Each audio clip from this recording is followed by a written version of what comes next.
Oi, gente, tudo bem com vocês? No Nepcast de hoje vamos falar sobre adolescência, saúde mental e desafios da fase. Esse podcast é uma iniciativa do Núcleo de Educação Permanente da Secretaria de Saúde de Caruaru.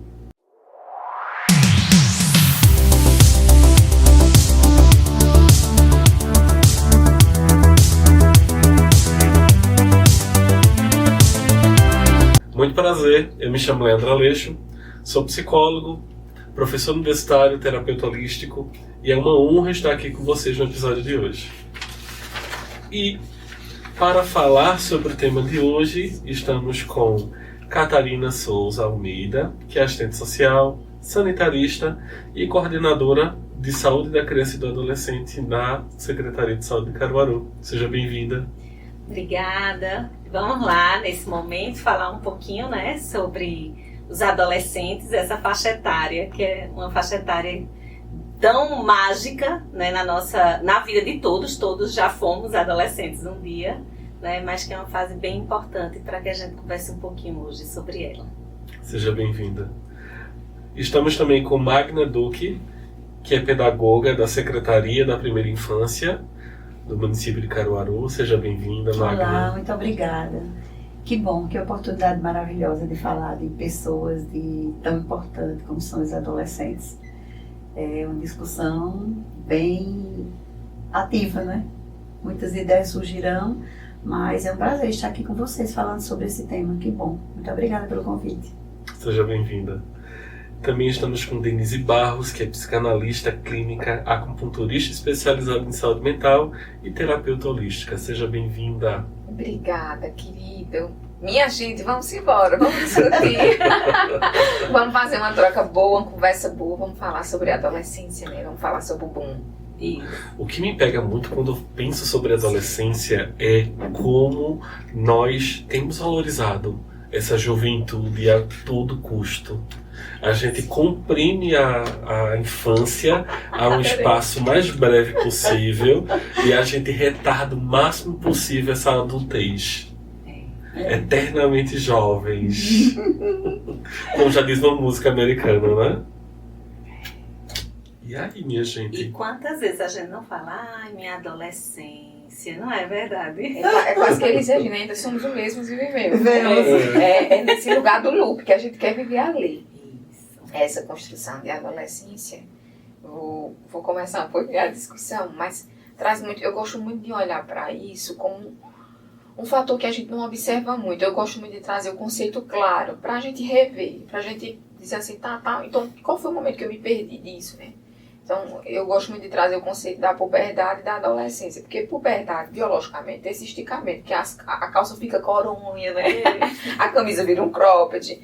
Então, a gente tem um apetite que come mais, à disposição. Então, é todo esse lugar biológico de mudanças que a gente vive. Mas a adolescência, que a gente titula de 10 a 19, vai chegar aí nesse campo de entendimento, De como isso vai afetar a minha construção, Minha construção de mim, diria. Então, as coisas que eu preciso me adaptar, as coisas que eu preciso rever. Então, eu diria que a adolescência ela chega muito mais como um fator de conceito de quem se é. A puberdade é algo biológico. Eu vejo por essa construção, entende? Quando a gente começa a diferenciar os dois, eu acho que dá uma claridade melhor. Então, a gente vai ter adolescentes ainda bem, com idades bem avançadas, que a gente já comungava aqui anteriormente.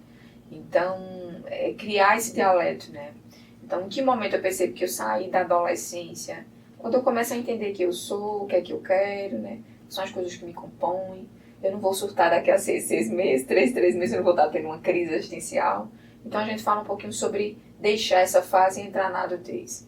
Mas, como o Léo falava muito bem, existe um deslumbre sobre essa idade, Mas nem sempre foi assim. Nem sempre foi assim. Quando eu falo deslumbre, eu falo de ênfase no tempo. Então, às vezes, é aquela criança que quer muito ficar adolescente. É aquele adulto que queria voltar à liberdade da adolescência, à disposição, o quanto a gente estava disposto para ganhar as ideias, para trazer discussões. Então, a gente vive esse limbo aí na adolescência, sim. E eu digo mais, a adolescência é uma invenção muito moderna, viu? Se a gente pensar num recorte de 2 séculos atrás, não existia, não. No máximo, esse recorte biológico, Sim, Sim. no máximo biológico. No máximo biológico. É uma construção social. Toda essa invenção cultural que a gente tem sobre a adolescência é muito mais recente. Que a gente veio por a estética, né? A gente começou a embelezar o que era jovem, a trazer um lugar meio que secundário depois para a pessoa que já está na adultez, entrando na velhice. Então eu vou começar a entender que boa parte mesmo que a vida acontece na adolescência. E percebo que muitos adolescentes têm essa angústia, né? Eita, é doido, aí eu de meu canal. Mas a gente sai desse espaço de que, tipo, tá, eu saí da adolescência, eu vou ficar adulto, vou fazer faculdade, trabalhar, casar, morrer, pronto. Então a gente começa a entender que virar adulto é meio que ceifar algo que a gente quer muito viver. Né? Que a gente tem uma sede muito grande na adolescência, de muita coisa ao mesmo tempo.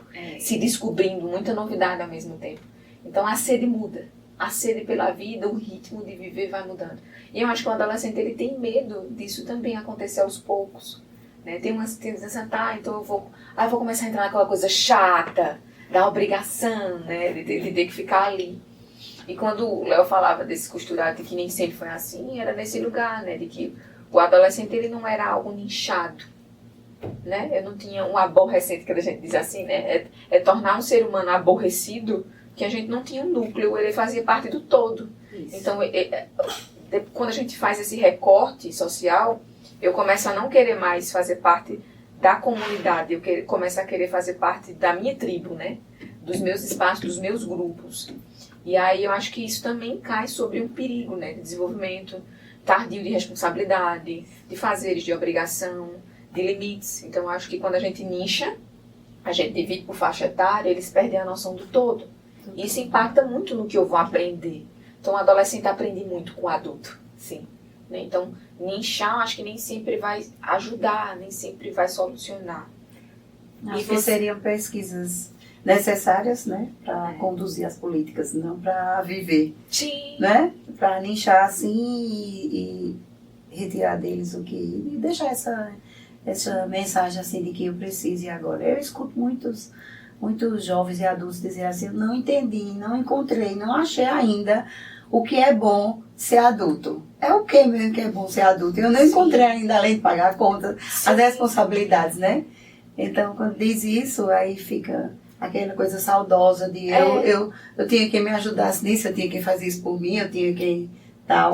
Isso não foi doado aos poucos, né? Isso mas assim, na questão de adolescência, eu descobri uma coisa que eles não gostam não, de ficar soltos como muito tempo se imaginou, não.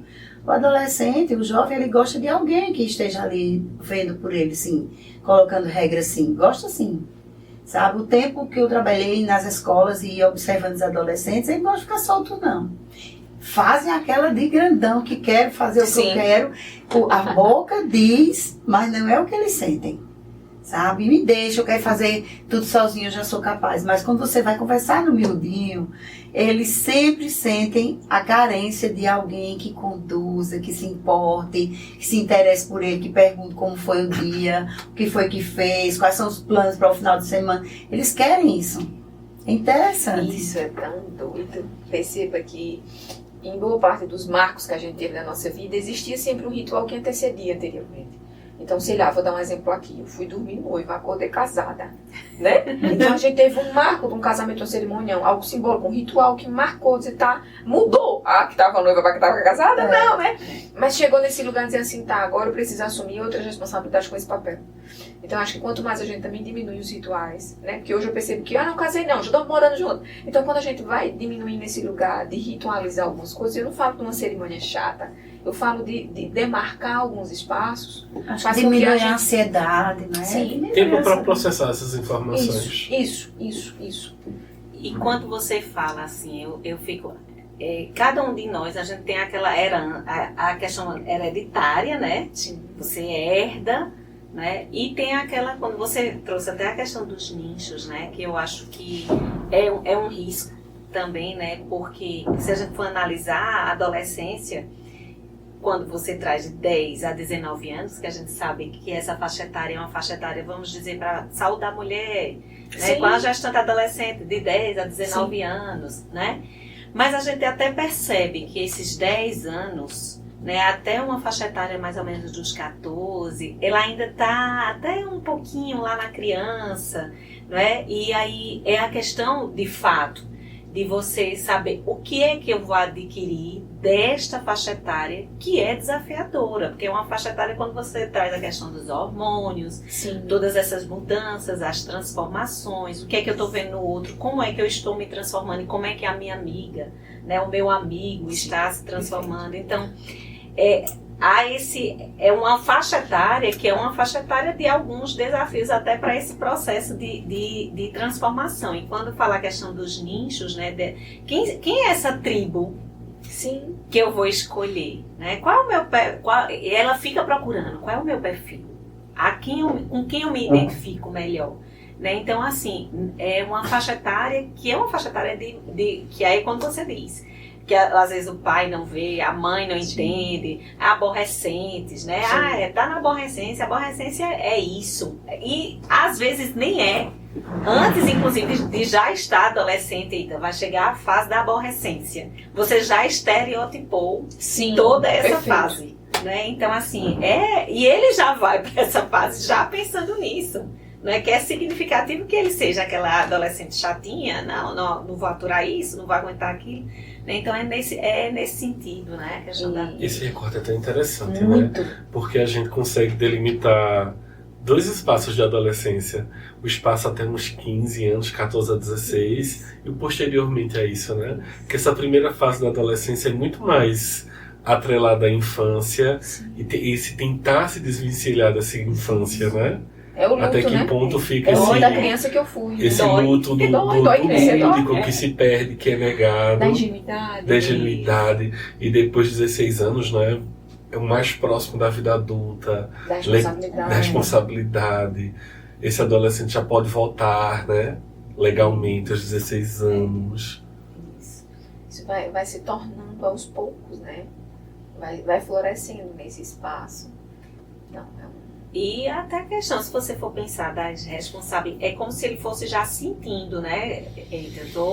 Tá chegando. Tá chegando. Mas quando tu fala desse lugar também do aborrecente, eu acho que falta muito do dialeto, às vezes, desse pai, dessa mãe que tá na conjuntura, na vivência, né, com esse jovem, porque traz muita resistência. Percebo que, às vezes, por trás dessa fala, tem muito um negócio assim do eu tô no lugar do saber maior da casa como pai, eu não quero ouvir muitas ideias de uma pessoa que tá sentando na janela agora, um jovem.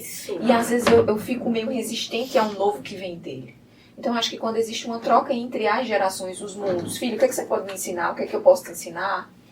É aquela frase, né? Ninguém é tão burro que não tem nada, né? Pra aprender, nem, né? Isso. Então, nesse espaço de construção é que eu vou receber a tua adolescência com mais lucidez, né? Respeitando também esse movimento, mas aprendendo contigo. Então, eu acho que toda fase do desenvolvimento do ser traz muito esse lugar do que é que eu posso aprender, como você bem falou. Isso. Né? E não só para o jovem, mas para os que cercam, os formadores, os pais, a Isso. família, o núcleo ali também. E, Denise, existe uma coisa que é muito forte, se a gente for pensar, né? Não tem, a gente fala da adolescência, não tem como muitas vezes não linkar com a infância, não tem, né? Mas se a gente for analisar como eram as crianças antigamente, como elas eram vistas, né? Se a gente for pensar na toda a história mesmo, lá no comecinho, aquelas criancinhas sentadinhas com aqueles vestidos bem engomados, que pareciam que nem ali estavam, não é? Em silêncio total e profundo, né? Dentro daqueles quartos fechados, que brincar era uma coisa muito perigosa, sim, não é verdade? E aí a gente vai vendo, você traz um ponto que é mágico para hoje. A adolescente tem voz, a criança tem voz, eles precisam ser ouvidos. Fora que a gente precisa aprender a dialogar e respeitar, né, a voz dessa criança. Então, às vezes você escuta, o adolescente de hoje, no meu tempo, não fala, né? Ele tem o direito de argumentar, ele tem o direito não de ser mal educado, mas de argumentar, de conversar, de construir esse diálogo. Então, a gente precisa entender que nós passamos, é como se fosse todas as nossas lutas que nós temos. Todas as nossas, a luta também da infância. É a luta dessa criança que foi calada por muito tempo, né? E que agora ela precisa ser ouvida. E a gente ainda está longe de entender esse diálogo. Longe. né? Então, como a gente tem que trabalhar ainda isso, né? Então, esse adolescente é aquele adolescente, se a gente for pensar isso, é porque a gente fica pensando tanta coisa ao mesmo tempo, né? O cérebro da gente tá aqui todo, as sinapses estão viradinhas, mas a gente fica pensando assim, quanto, né, desse diálogo que foi construído desde pequenininho até esse processo de adolescência poderia evitar, né, tanta família desfeita porque o adolescente está envolvido, né, em situações que não deveria estar para a faixa etária dele, para a idade dele. Ele devia estar curtindo a escola, curtindo uma namorada, um namorado, né, passeando, né, fazendo dessa fase que é tão linda, que é da adolescência, né, de forma saudável. Né? E o impacto que isso traz nas famílias, né? Eu mesmo demorei muito para começar um diálogo com a minha filha de forma aberta. E a mudança foi maravilhosa de quando eu passei a escutar. Despende da gente. O filho tira a gente desse espaço, né? Meu Despende da Deus, gente, ela me exige da tirou gente. completamente de onde eu estava. E assim, o relacionamento da gente hoje é muito, muito legal. E quanto a gente sofreu, né? Então, isso traz um impacto muito grande nas famílias, no sossego de uma casa, de uma família, né? Porque a mãe não aprendeu a escutar, ela não teve isso com a mãe dela, esse espaço, e agora ela também não quer dar esse espaço à sua filha. E esses diálogos vão ficando muito pesados dentro de casa, e a convivência fica muito dolorida. A vida muito Maria, dolorida. né? A vida Maria, a reprodução, né? Nós ainda somos os mesmos e vivemos. Isso. E aí, nesse lugar de que tu falou, é fantástico. Eu gosto demais desse debate, porque quando eu falo que despende da gente, ter filho nessa atmosfera despende da gente, é uma oportunidade de desconstruir e reconstruir novamente. Então, quando eu tenho um filho adolescente em casa, eu digo como mãe, né? Eu paro para esse lugar de reconstruir de novo a minha percepção de mundo, a minha percepção de outro, a minha percepção das coisas que eu tinha muito sólida. Às vezes a gente se apega muito ao que a gente é. Sim. Aí quando chega um adolescente que faz, não, mãe, não é bem assim, a gente faz, como você acha que é o quê, né? Nesse espaço aqui chegou um terceiro que me falou algo que é diferente do que eu construí a minha vida toda. Então a gente tá tão apegado ao que a gente é, que a gente não se permite essa desconstrução que grita na adolescência. Então acho que quando a gente se abre para esse novo, lembrando que esse adolescente é a construção da criança, né?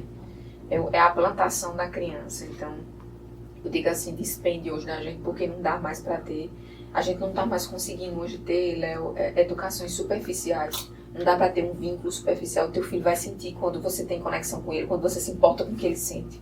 Então, se eu vivi uma vida que ninguém perguntou como eu me sentia, eu vou entender que o que eu sinto não é importante. Não é importante. Não tem espaço para aquilo. É sim. Né? E aí, entendendo que... projeto de genoma, vai lá, é anualístico.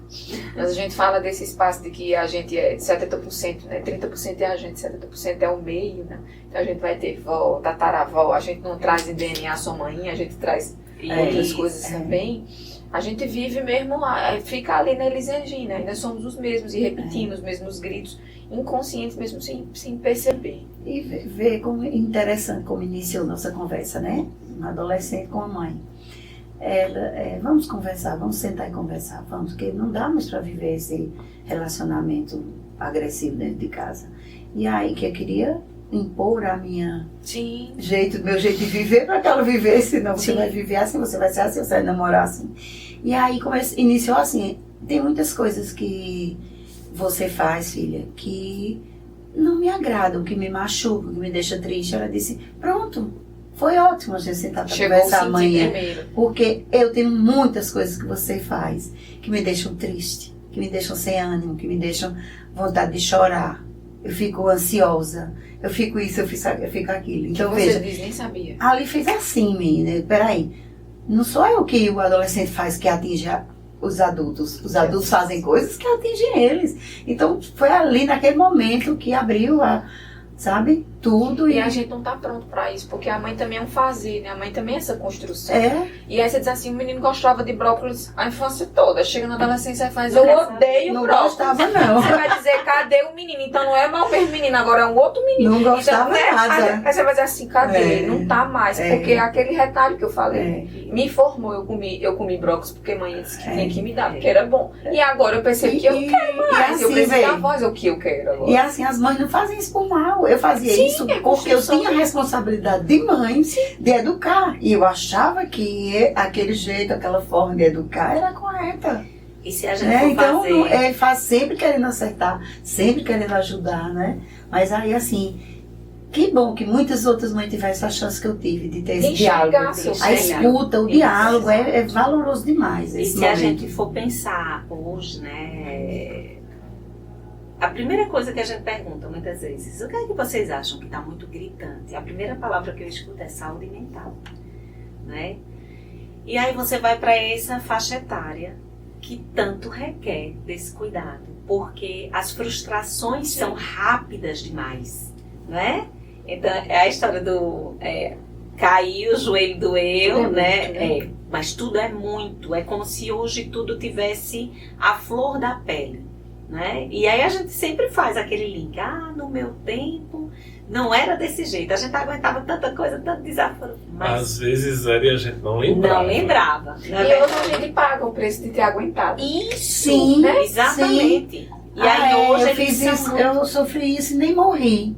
Quem sabe se você não morreu por dentro, emocionalmente, em quais áreas Quais são você os morreu? partes que morreram nesse processo, Muitas, não é só uma. Sobreviver o É resto. que o trauma vai fragmentando. Isso. Na minha infância eu vivi tudo isso, minha mãe fazia isso, eu não morri. E a gente se distancia. Olha, será que não morreu? Né? A gente se distancia daquela infância que nós passamos e a gente faz essa reflexão. Mas aconteceu isso comigo e eu não morri, né? Hoje eu estou dizendo isso. Mas é exatamente, se a gente for ver... For analisar, você morreu hoje, em muitas todos situações. eles, muitas... né? Quantas Deus, escolas nós nos deparamos que, de repente, crise de ansiedade em todos os alunos da escola. E a gente fica sem acreditar que isso pode acontecer. Será que isso é verdade? Não é? E isso é uma realidade. Né? E isso mexe tanto, né, com o nível hierárquico familiar. Eu gosto muito de falar desse lugar de estrutura familiar. Que eu acho que ela é tudo que é a nascente, né? Isso. A mãe, ela nasce, mas ela é rio que banha, eu digo assim. Mas a nascente é essa construção do núcleo. Quando a gente fala desse olhar de dizer assim, tá, filho, então senta aqui. Mamãe não sabe lidar com isso. Mamãe tá aprendendo. Quando a gente desce desse lugar de sabedor de tudo, Sim. Isso já impacta tanto. Dizer, tá, a mamãe não sabe como é no teu tempo, então vamos construir junto. Isso aqui tá, isso aqui não tá. Então, quando eu me coloco nesse espaço de aprender com... Não aprender para ele, né? Porque a gente fica sempre nesse dialeto. Eu vou fazer isso porque eu penso no meu filho, né? Vou fazer tal formação, mamãe tá trabalhando porque é pra você. Então, quando eu paro de fazer pra ele, faço com ele. Isso. Então, acho que a gente vai trazendo um diálogo mais igualitário. Às vezes, o que é que me traz tanta ansiedade? De repente, são muitas coisas aqui guardadas. Às vezes, esse espaço de dizer assim, o que é que eu sinto? O ambiente seguro que eu possa me derramar, sem ser exposto, né? Com alguém que eu confio. Então, qual o ambiente que a gente também cria em casa? Será que em casa tem um espaço para ser? Porque se eu tô cabendo na minha casa, tem uma frase que eu gosto muito, foi no podcast que eu ouvi, que ela diz isso, né? Que amar é uma casa onde você cabe por inteira. Então, trazer esse lugar, dizer assim, será que eu tenho espaço para ser na minha casa? Ou será que aqui eu preciso estar meio que pisando em ovo, porque mãe, peraí, mãe vai pensar, amanhã vai achar isso aqui, eu não posso, isso aqui. E isso vai lá pra fora como aí, ele vai quando se chega na lá escola, fora. que às vezes tem uma reclamação na escola e outra ambiente, vai dizer, esse filho eu não conheço. Minha filha, você mandou essa mensagem, isso aqui não é minha filha. Você fez isso. Então mostra o tipo de conexão que eu criei. Será que aqui ele pode ser ele? Porque ele sendo em casa, ele vai ser em todos os espaços. Isso. Né? Eu digo como coordenação de saúde da criança e adolescente, né, o que eu vejo. Né, antes da coordenação, inclusive, eu trabalhei 12 anos com um programa que era só criança e a mãe e a criança, né? E é uma coisa que eu sempre observei muito, as políticas, né? A gente diz que a gente tem a política da primeira infância. Estamos longe ainda. Ainda tem um caminho longo, muito longo. Não é porque ela não pode ser sozinha. Sim. Para essa construção todinha que a gente está trazendo, Sim. ela precisa ser totalmente Muita setorial. escuta, em muitos setores. E quando eu chego no território do adolescente, aí eu sinto ainda mais essa distância. Quantas coisas faltam ainda de políticas fortalecidas para a adolescência? A gente sente exatamente isso, né? Se a gente for analisar, inclusive, quantas vezes, até a gente tem esse discurso, na unidade básica, como já cresceu, passou o tempo da vacina, né? Ele já não vai mais tanto para a unidade básica, né? Então, a gente consegue entender que na política da saúde do adolescente, a gente ainda tem um caminho longo para construir esse cidadão, né, que tem tanta vida, tanta coisa para dizer para o mundo, né, ele quer ser escutado, né, e quanto a gente precisa trabalhar. Né? Então, acho assim, eu penso nos espaços escolares, trazendo essa política da intersetorialidade, da assistência, educação, saúde, e que a gente possa dialogar com eles nesse espaço que é tão rico que é a escola. Né? Em rodas de conversa. As rodas de conversa são fantásticas, gente. É impressionante. É aquele momento, eu acho que ele é mágico, né? Paulo Freire já fazia essas rodas lindas, né? Então, ele já sabia da resposta, né, de todo mundo, e que a roda de conversa é gostosa. A gente tá aqui sentadinho, mas é uma rodinha de conversa boa. Então, eu acho que é nesse sentido, sabe? A gente precisa olhar para esse público, né, com mais carinho, com mais afeto, escutar mais, né? Porque eles mesmos já sabem dizer o que é que a gente precisa, que política que a gente precisa fortalecer. Ele está ali já dizendo, né? Então, assim, se a gente for analisar, vamos pensar nos espaços públicos, né? Esses espaços públicos nossos estão prontos para que a gente possa ter esses adolescentes, essa faixa etária brincando na rua, jogando, né? A gente estava aqui comentando sobre a questão do esporte, né? Nossa, eu joguei a vida toda, eu fui atleta a vida inteira e para mim era maravilhoso só esperar o tempo que ia ter os jogos. Então a gente precisa fortalecer isso para esse jovem sair de trás dessa tela, ele sai de trás, né, daquele quarto permanentemente dentro de casa, né, ou aquela falta de acesso, inclusive, quando a gente pensa nas vulnerabilidades, né, mas ele poder ter um mundo pronto para que ele possa construir ali. Se a gente pensar no esporte, a gente pensa na questão da disciplina saudável, aquela disciplina que me faz assim, eu sei ganhar e eu sei perder, né, mas eu quero jogar porque eu amo fazer isso e isso me faz crescer. Então, é nesse sentido, né? Do quando coletivo, né? Do coletivo. A gente precisa muito trabalhar o coletivo. É quando você disse lá no começo, as crianças que estão com esses casacos, hoje a gente vê muito. O casaco e o capuz do casaco, né? Aquilo introjetado para dentro. Eu recordo e sei que o esporte ele tem esse impacto. Não importa cor, não importa classe social, não importa o ambiente que você está. Ele inclui, sabe? Então eu acho que é uma faixa etária sedenta, né, desse processo e que a gente precisa construir cada comunidade, que ela seja uma comunidade acolhedora, para que aquela família, aquele jovem, aquele adolescente possa ir para o meio da rua e correr atrás de uma bola e jogar e ter conversa com toda a comunidade, com todo mundo que está ali, né, nesse território. Esse território precisa ser... Acho que foi muito pertinente quando a gente fala assim desse olhar da gente que está aqui, né, com uma certa, vamos dizer assim, por maturidade em algum espaço, ancorar no nosso aprendizado, o aprendizado deles que estão florescendo. Mas também, como é que eu posso dizer, dar credibilidade para essas novas ideias que chegam. Percebendo que é elas que vão ser as protagonistas daqui para frente. E o novo sempre vem, né? Feita a música. Então, trazendo esse lugar também, eu não sei se tu percebesse, mas quando a gente falava de idade que começou a trabalhar, era não com 13 ou com 14. Lá no comecinho eu tinha muita dificuldade de trazer a credibilidade mesmo pela idade. Isso. Essa menina faz alguma coisa, né? Ela entrega alguma coisa. Então, você percebe que quanto mais jovem a gente tem dificuldade de trazer a credibilidade. Né? Então, às vezes o que o adolescente precisa é alguém para ajudar a lapidar aquela ideia que ele já tem, ele já está carregado de vontade, né, de percepção. Eu acho sobre que a algumas linguagem coisas. assertiva. Isso. A linguagem assertiva, ela faz a pergunta exata. Exato. Ela não chega com imposições, ela chega com perguntas verdadeiras. Não adianta a gente ir para um adolescente perguntando e respondendo já. Isso aí, ele se fecha. Mas se você vai com a linguagem assertiva, aquela pergunta ali, não, eu estou perguntando porque eu quero saber mesmo. Aí é uma mudança grande. Sim. Ele se abre e aí vai chegar um ponto onde ele vai dizer o que gosta, o que quer, o que não quer. Se você não usar uma linguagem que machuca, uma linguagem que impõe, né? Que é aquela pergunta disfarçada de pergunta que não é pergunta. Sim. Né? A linguagem assertiva, ela pergunta querendo saber. Eu penso, inclusive, assim, né? Se a gente for pensar, pronto, vamos trazer para Caruaru um pouco, né? A comunidade do Morro, né? Sim. Qual a oportunidade desses jovens? O que é que eles estão vendo lá, né?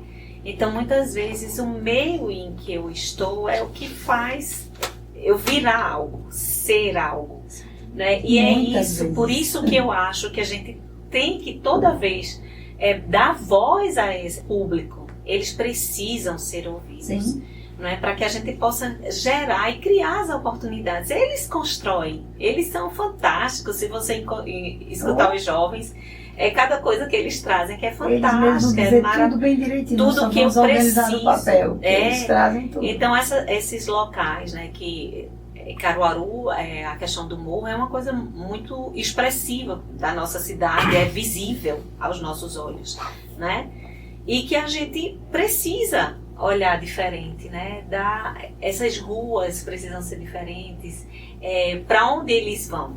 Onde eles vão brincar? Qual é a ocupação deles? Não é? Porque a gente falou aqui daquela divisão até os 14 anos, e você vê que esses jovens até 14 anos, esses adolescentes, eles ainda têm muito a criança dentro deles. Não é? Eles querem brincar, aquela brincadeirinha mesmo que a gente via tanto, a bolinha de gude. Sim. Não é? Pega a vareta. Pega a vareta, Pedrinha, brincar de elástico. elástico, não é? Então, isso a gente precisa olhar para cada um dos territórios e enriquecê-los, mas a partir da escuta desses jovens, não do que a gente acha que é bom para eles. Agora veja, Catarina, a importância da escola, minha gente. Total. Esses adolescentes que você falou, eles estão na escola. escola, isso. Junto com O os ensino outros, integral, O né? tempo integral. junto né? com Exato. outro grupo, junto com outro grupo. É um ambiente Isso. em comum. Então, a escola tem um papel social importantíssimo Muito. que nós, infelizmente, ainda falhamos. Mas eu acredito muito no fortalecimento pela escola.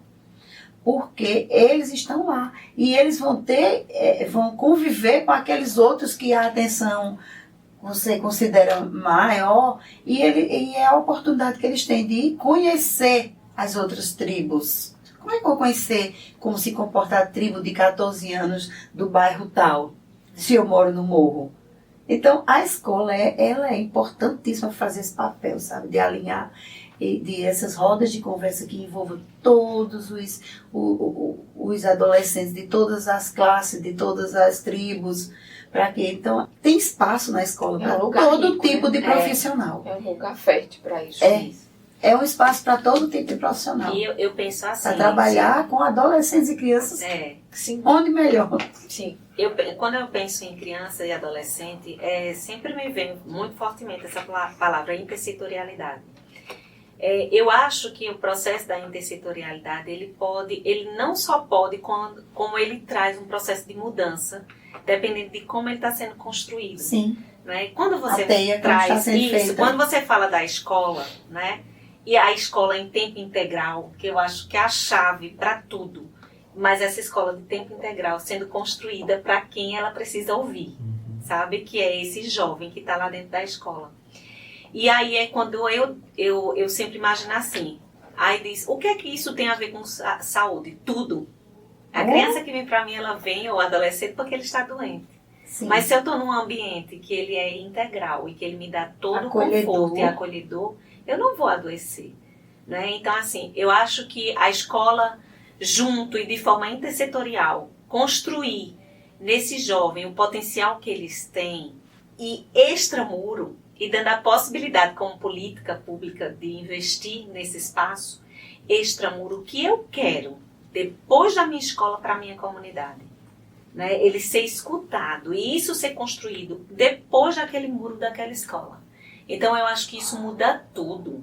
Isso dá uma outra perspectiva, sabe, de saúde, de assistência, pensa nas questões de violência, né? Quando você dá acesso e dá a oportunidade de você construir um local, porque normalmente a maioria das escolas, elas são construídas cada uma para aquela comunidade, né? Então, o que é que eu posso fazer por minha comunidade? Para que eu saia da minha escola e eu continue feliz. Maravilhosos. Não que eu volte para aquele local que me adoece. Né? Com condução.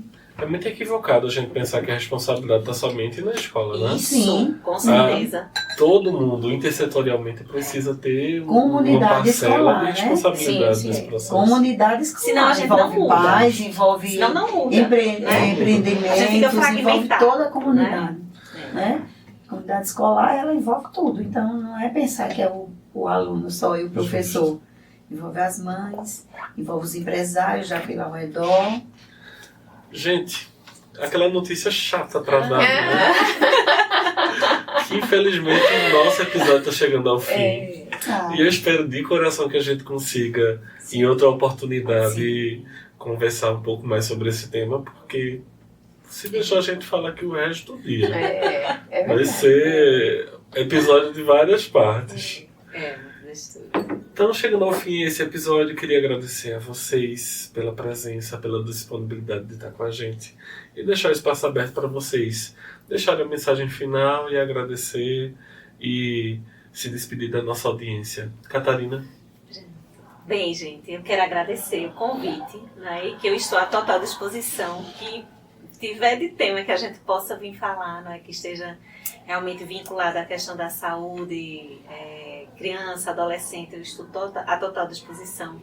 Eu acho que esse meio de comunicação, ele é delicioso, né, para quem está escutando e para quem está aqui também, né, construindo. Né, e eu acho que a gente tem essa tarefa de fazer, trazer sempre uma informação que seja de forma rica, né, que a gente possa contribuir, né, cada vez mais. Então é isso. Espero que a gente tenha logo e rapidinho um próximo para fazer. Muito obrigado. Obrigada. Magna? gente, muito obrigada. Que prazer estar aqui com vocês. Vocês são ótimos, amei essa discussão, né? Aprendi muito e amo falar sobre esse tema, né? Envolve gente e me envolve. E aí eu estou muito feliz e espero que também a gente tenha outra oportunidade de nos encontrar, né? Em outros lugares, é intersetorial mesmo esse assunto, então vamos falar em outros lugares. E muito obrigada, foi um prazer estar com vocês. Denise? Foi bom que só a gota, não foi? Foi. Não? Foi muito bom. E aí, nessa construção toda, eu queria deixar só reforçado essas palavras que eu acho que ecoaram muito, que a gente construiu, que foi a escuta, né? A mudança ela só chega a partir de uma escuta efetiva e de uma humanidade no processo, né? Então, queria dizer isso. Foi bom demais estar aqui. Espero também que a gente se veja para falar sobre gente, Sim, Denise, é né? ótimo. Para né? falar sobre o futuro. Então Sim. é isso, queridos. Gratidão mesmo. Muito obrigado. Então, finalizamos o nosso Nepcast de hoje com mais um tema importante. Agradecemos as nossas maravilhosas convidadas e a você que continua nos acompanhando nas redes sociais. @prefcaruaru, @nepcaruaru. Até a próxima.